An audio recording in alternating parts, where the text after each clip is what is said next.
Tansya tayo mga guys, lumalaban yung niluluto ni Beses. Yan.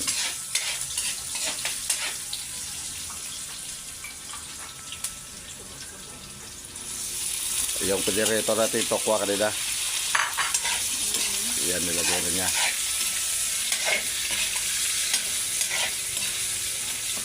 Ayun, no. Maganda na kulay. No? Niluto na mga guys, pedireto. Tapos igisa pa rin pala.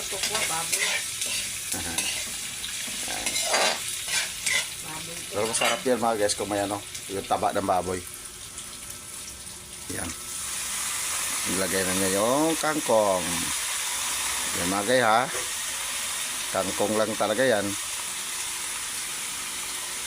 Palit ng ano.